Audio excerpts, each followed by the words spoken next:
네, 오늘로서에서 이제 산상수훈의 마지막 시간이면서 제가 지금까지 나눴던 설교의 마지막 결론을 좀 같이 맺는 시간을 가지려고 합니다.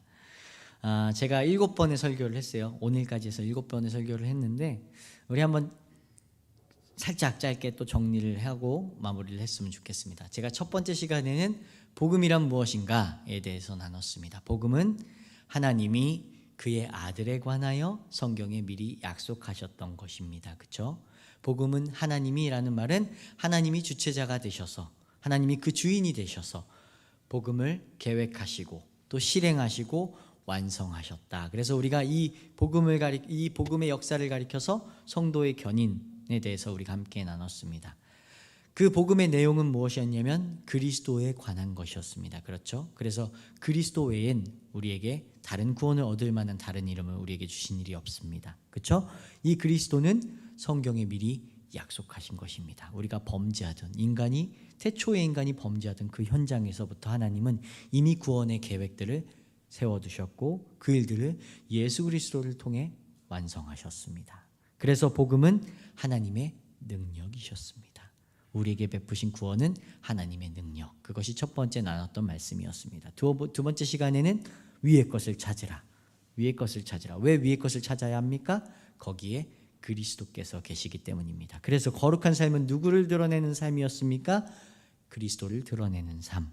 그래서 우리가 그 골로새서 3장 말씀을 가지고 거기에 반복되고 있는 표현들을 살펴봤습니다. 그게 뭐였냐면 그리스도와 함께 너희를 살리셨고 그리스도와 함께 너희를 감추셨고 그리스도와 함께 너희를 나타내실 것이라 라는 말씀을 나눴습니다.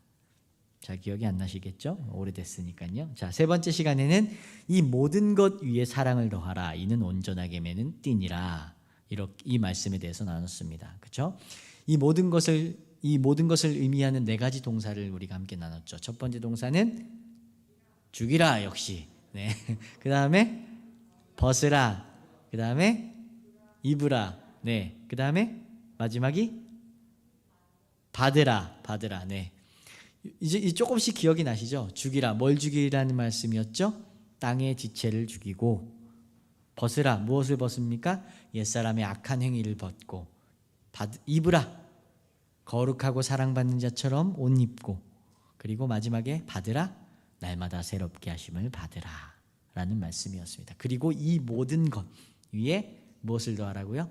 사랑을 더하라. 이는 온전하게 매는 띠니라. 그래서 사랑은 거룩한 삶이 빚어내는 아름다운 작품이다 라는 말씀을 우리가 함께 나눴죠.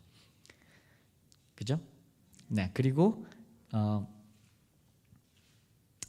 그 다음에 우리가 어떤 말씀을 나눴습니까?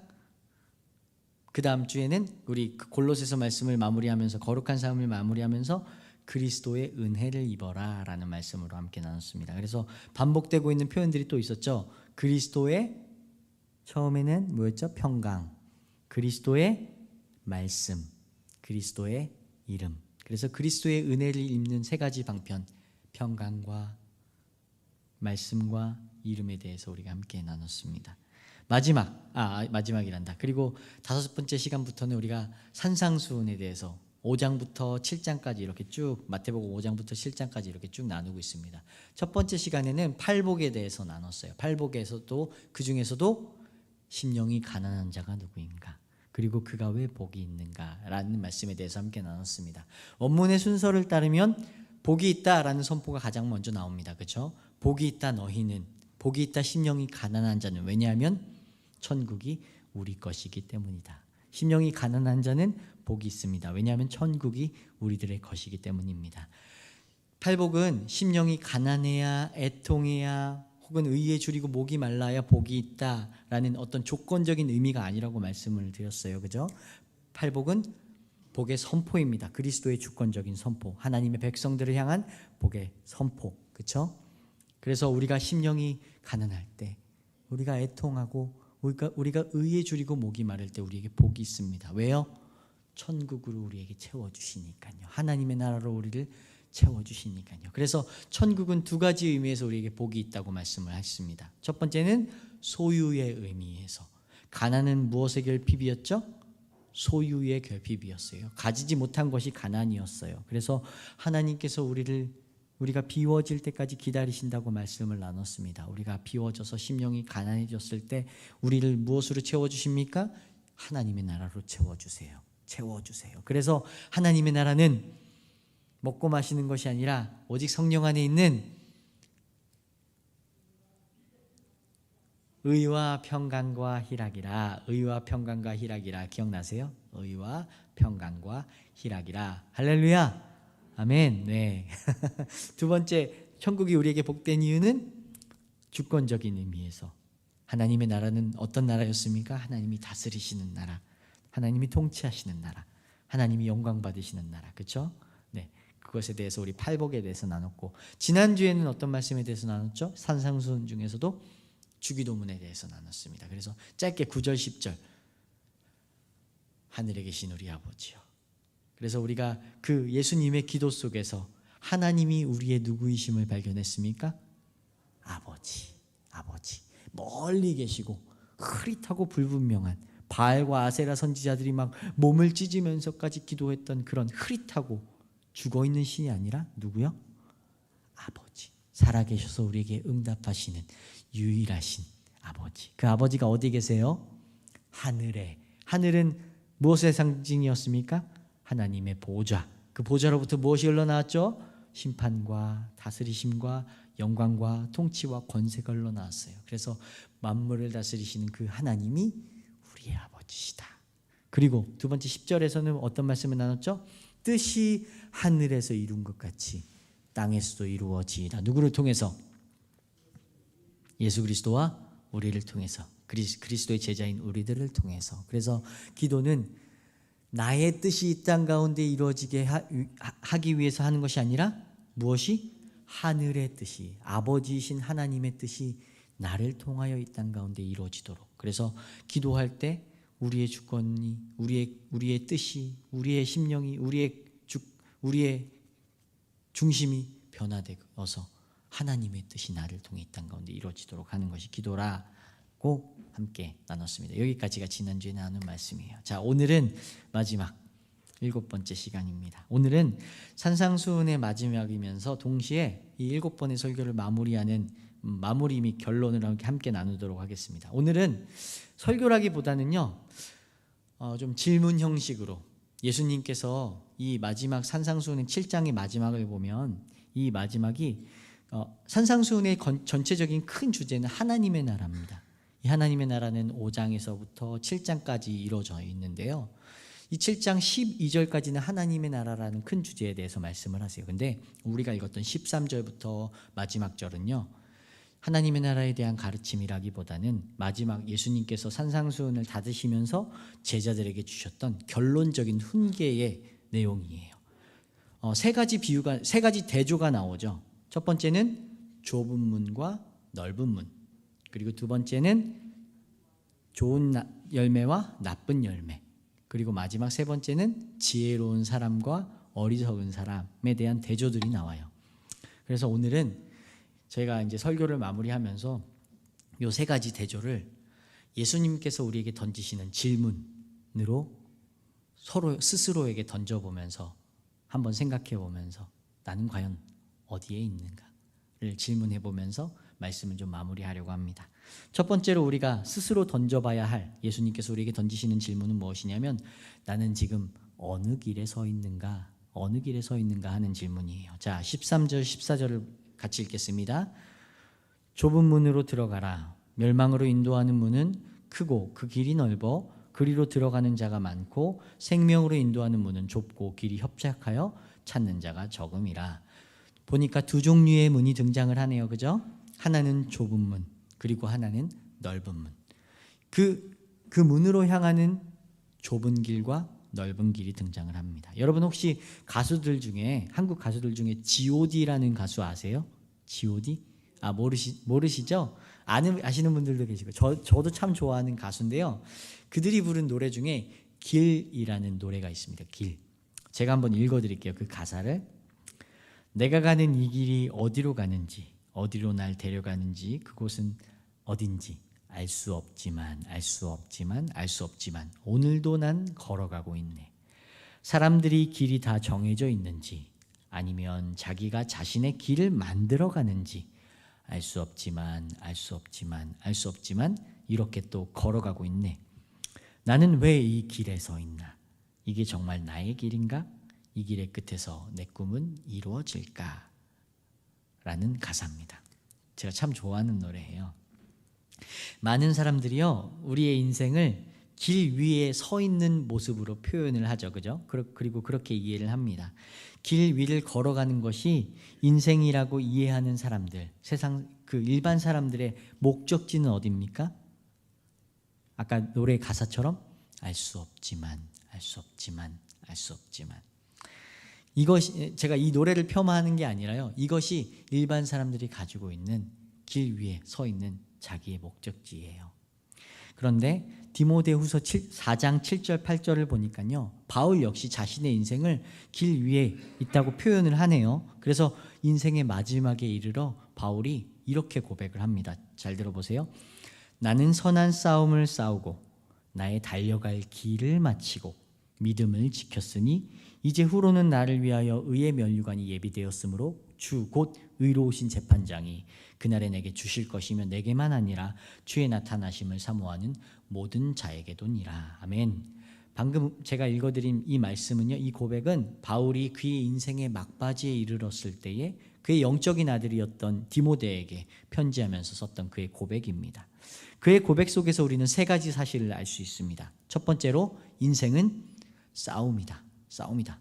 인생은 즐기는 것이 아니라 전쟁이다. 싸움이다. 두 번째로 언젠간 그 달려갈 길이 맞춰진다. 달려갈 길이 맞춰진다. 인생은 언제든 끝이 오기 마련입니다. 끝이 없는 인생은 없다. 마지막으로 세 번째는 우리 인생의 싸움은 믿음을 지키는 일이다. 믿음을 지키는 일이다. 그래서 바울은 그것을 이렇게 표현했습니다. 선한 싸움, 선한 싸움. 바울은 자신의 인생을 마라톤과 같은 달리기 경주에 비유했어요.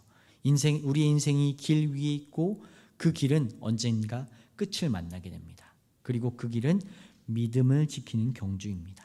빠르고 느리고가 중요한 경기가 아니라 지키는 싸움, 붙드는 싸움이 바로 우리들의 인생이라고 말씀을 합니다. 그리고 오늘 말씀을 보니까, 오늘 본문 마태복음을 보니까 그 길의 끝엔 무엇이 서 있습니까? 문이 서 있어요. 문. 한쪽 문은 길도 넓고 문도 크고 멋집니다. 그런데 다른 한쪽 문은 길도 좁고 문도 보잘것없어요. 오늘 본문을 다시 읽어보니까요, 넓고 큰 문은 사람들이 좋아해서 많은 이들이 그쪽 길로 다니고 또 그 문으로 들어갑니다. 그런데 다른 한쪽 문은 사람들이 그다지 좋아하지 않아요. 왜냐하면 그 문으로 가는 길은 좁고 불편하고 볼품없고 또 그 문도 보잘것없기 때문이에요. 그러나 오늘 본문을 다시 한번 보시겠어요? 13절에 보세요. 13절에 길도 넓고 문도 보기 좋아서 사람들이 많이 가는 그 길 끝에 서 있는 문을 열고 들어가면 무엇이 그들을 기다립니까? 멸망이 그들을 기다려요. 멸망이. 그런데 반대로 14절을 보세요. 비록 길도 좁고 그 문도 보잘것없지만, 그래서 사람들이 좋아하지 않고 많은 사람들이 찾진 않지만 그 문을 열고 들어가면 그 안에 무엇이 있습니까? 생명이 있습니다. 생명. 그러므로 오늘 우리는 이 질문을 먼저 생각해 봐야 돼요. 우리는 그럼 어느 길에 서 있는가? 어디에 서 있는가? 사람들이 좋아해서 사람들이 말하는 좋은 것으로 가득 차 있는 넓고 아름다운 문으로 향하는 길에 서 있나? 아니면 좁고 협착해서 사람들이 싫어해서 많이 찾지도 않고 즐거워하지도 않는, 더군다나 그 문도 어때요? 보기에 보잘것없어요. 볼품없는 문이에요. 그런 길에 향하는 좁은 길에 서 계십니까? 바울은 분명히 말하길 선한 싸움을 싸우고 달려갈 길을 마치고 믿음을 지켰다라고 말씀을 합니다. 그의 인생은 세상을 즐거워하는 삶이 아니었어요. 끊임없는 선한 싸움이었습니다. 믿음을 지키는 경주였어요. 그 길은 전혀 우리의 기대처럼 넓지도 화려하지도 멋지지도 않았습니다. 그러나 바울의 인생 끝에 서 있는 문에는 무엇이 그를 기다리고 있었습니까? 생명. 반대로 믿음의 싸움과 전혀 상관없이 세상이 우리에게 보여주는 길은 넓고 화려하며 우리의 눈과 귀를 즐겁게 하는 수많은 것들로 가득 차 있는 화려한 문입니다.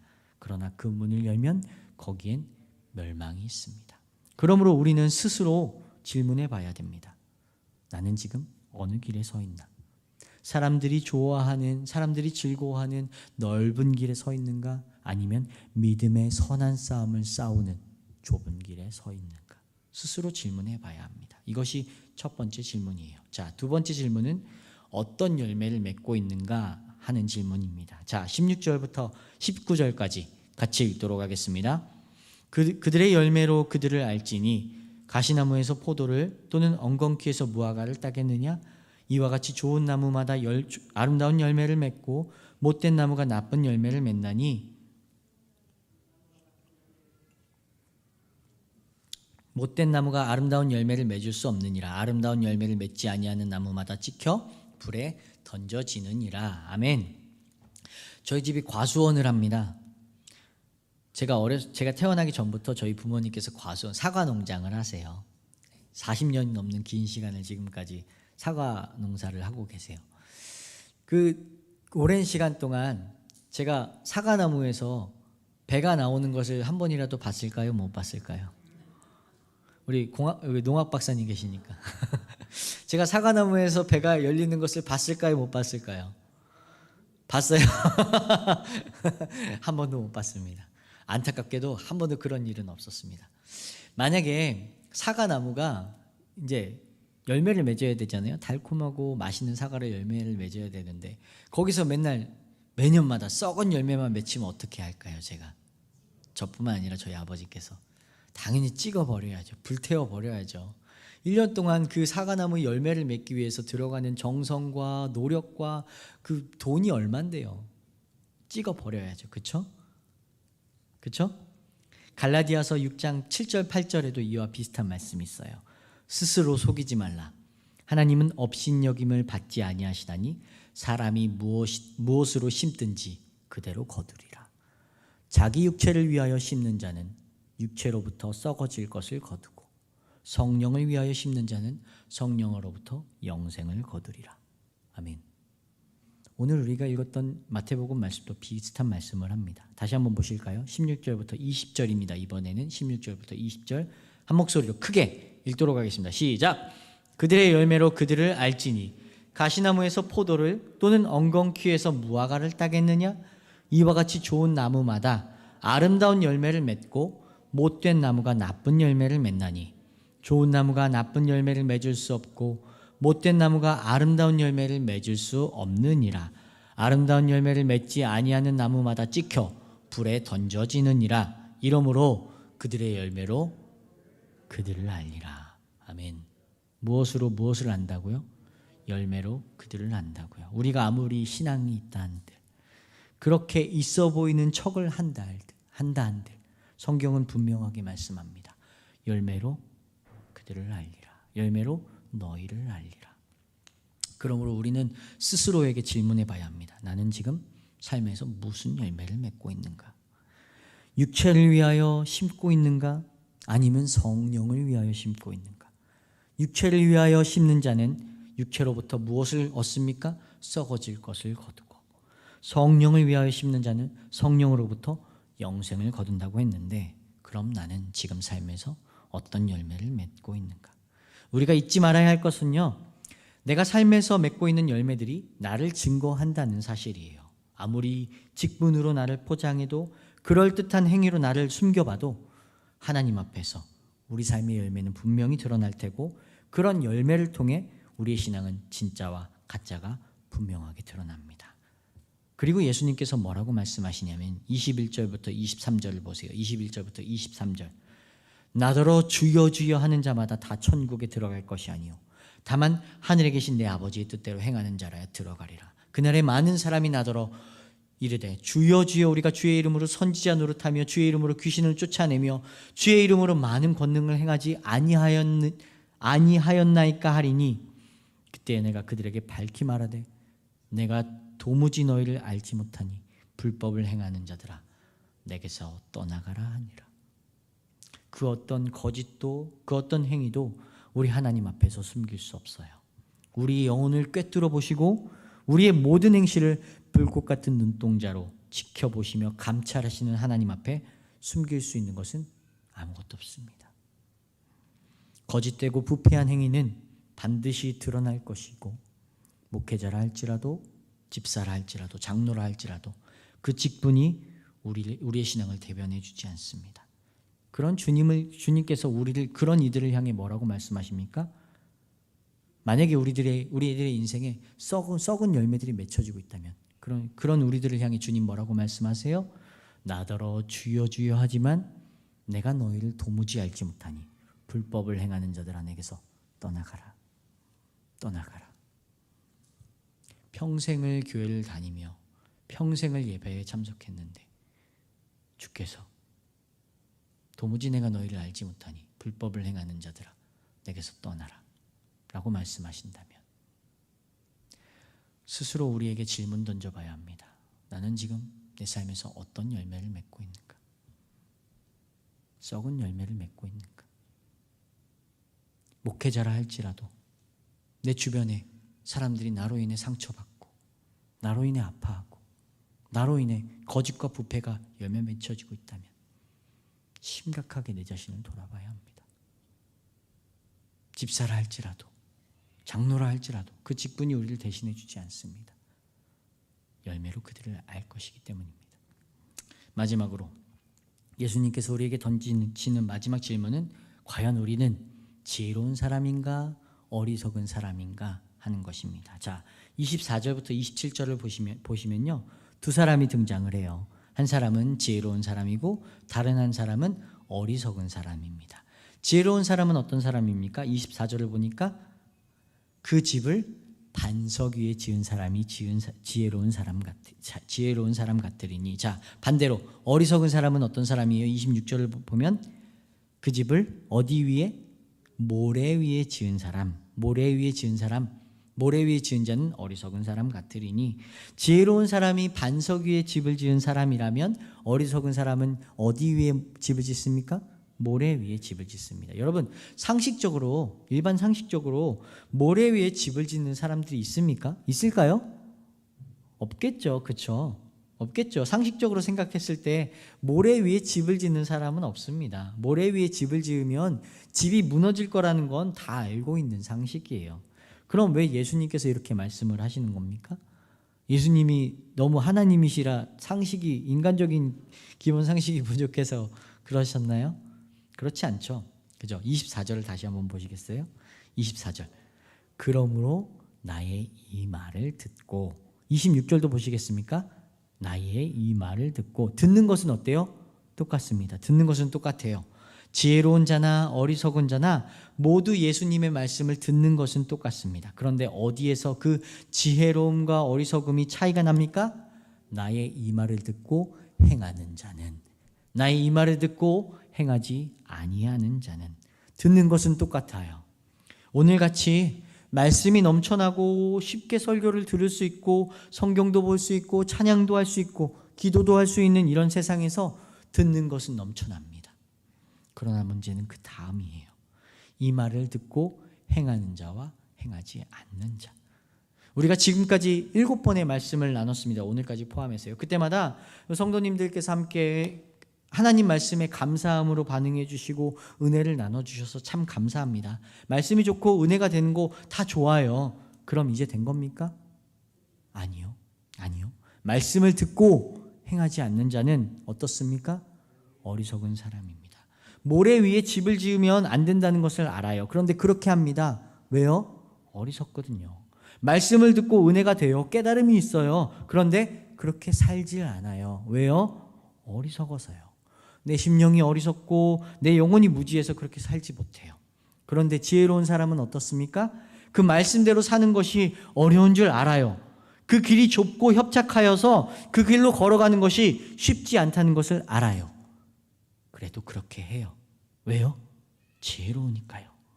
그 길의 끝에 서 있는 문 뒤에 무엇이 그를 기다리고 있는지 알기 때문에 어렵지만 그 길을 걸어갑니다. 이 지혜로운 사람과 어리석은 사람이 언제 그 차이가 분명히 드러나는 줄 아십니까? 25절을 보세요. 25절. 비가 내리고 창수가 나고 바람이 불어 그 집에 부딪히되 무너지지 아니하나니 이는 주추를 반석 위에 놓은 까닭이요. 27절입니다. 비가 내리고 창수가 나고 바람이 불어 그 집에 부딪히되 무너져 그 무너짐이 심하니라. 겉으로 보기엔 둘 다 괜찮아 보여요. 그럴듯해 보이고 평온해 보이고 괜찮아 보여요. 그런데 그 차이가 언제 분명히 드러납니까? 역경이 찾아왔을 때, 비가 내리고 창수가 날 때, 바람이 불 때, 반석 위에 집을 지은 지혜로운 사람은 바람이 그에게 부딪히되 어떻습니까? 흔들림이 없어요. 그러나 반대로 모래 위에 집을 지은 사람은 어떻습니까? 무너지되 그 무너짐이 심하니라. 그러므로 우리는 스스로 질문해 봐야 합니다. 나는 과연 어리석은 사람인가? 아니면 지혜로운 사람인가? 이 말씀을 듣고 하나님께서 우리에게 말씀하시는 그 말씀을 듣고 행하는 사람인가? 그 말씀대로 사는 사람인가? 아니면 그 말씀을 듣기만 하는 자인가? 분명한 것은 우리의 모든 것은 우리의 열매로 우리 삶의 열매로 드러난다는 것입니다. 여러분, 하나님은 하나님의 백성들이 한 사람이라도 실족하는 것을 원하지 않으세요. 한 사람이라도 멸망하는 것을 원하지 않으세요. 예레미야 29장 11절 말씀에 말씀하죠. 여호와의 말씀이니라 너희를 향한 나의 생각은 내가 하나니 평안이요 재앙이 아니니라 너희에게 미래와 희망을 주는 것이니라. 우리를 향하신 하나님의 계획과 미래는 늘 선하십니다. 문제는 그것을 우리가 어리석음으로 발로 차버리느냐, 그래서 멸망으로 인도하는 세상 사람들이 좋아하고 많은 이들이 걸어가는 그 길로 따라가느냐, 아니면 하나님의 선하심과 인도하심을 믿고 그 길이 비록 좁고 협착하지만, 그 길로 가는 것이 결코 쉽지 않지만 그 길의 끝에 서 계신 우리 주님 두 팔 벌려 빛나는 면류관을 준비해 놓고 우리 아버지께서 기다리시는 그 길로 한 걸음 한 걸음 걸어가느냐 하는 것은 우리의 몫이에요. 우리의 몫. 그래서 오늘로써 이 7번의 설교를 마무리하면서 스스로에게 이 3가지 질문을 던졌으면 좋겠습니다. 나는 과연 어떤 길에 서 있는가? 사람들이 좋아하는 넓고 화려한, 사람들이 말하기를 즐겨하는 그런 넓고 빛나는 문에 서 있는가? 아니면 그 길이 좁고 협착하여서 걸어가는 그 길이 쉽지 않지만 그 문을 열고 들어가면 생명으로 기다리시는 우리 주님 계신 그 길로 향하고 있는가? 나는 내 삶에서 어떤 열매를 맺고 있는가? 말씀으로 열매를 맺고 있는가? 육신으로 열매 맺고 있는가? 나는 지혜로운 자인가? 나는 이 말씀을 듣고 행하는 자인가? 아니면 듣기만 하는 자인가? 스스로에게, 저에게 스스로 질문해 보면서 말씀을 마무리했으면 좋겠습니다. 기도하겠습니다. 하나님 감사